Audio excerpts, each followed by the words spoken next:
mahazo vahana kosa ny tsy fandriam-pahalemana ao anatin'ny distrika ny Sandra araka ny tatitra nataon'ny manandafy herin'ny aina soa Jean Dieu filohan'ny teraka Isandra raha ny nambarany dia isan'andro dia misy hatrany ny fanafian-dalo mitampiadina ireo jerentsika indrindra ny andininy makasika izay vaovao izay amin'ny maha président ny teraka Sandra aradrasana zany hoe distrika ny Sandra sy ny distrika ny Kalamavony zany io Sandra aradrasana io ny tegnako dia malahelo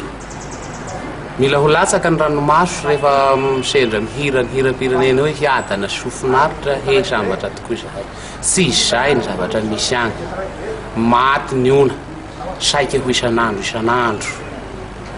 rava ny harena ny fanagnana omby amin'izao sika miresaky zao akoho amam-borona hitondrana basy mahery vaika kalaky amin'izao sika miteny zao dorotragno zay no hitany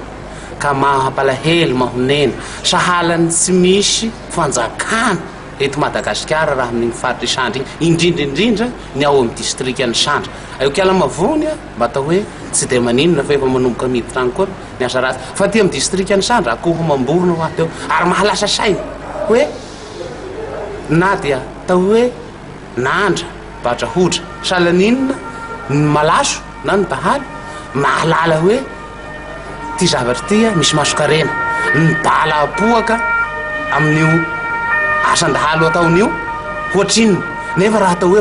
akoho telo ny alainy ka dikan'izay zany mampieritreritra zany hoe inona ny ambadika nyty tsy fandriam-pahalemanyty io ve le génocide silencieuse lazainy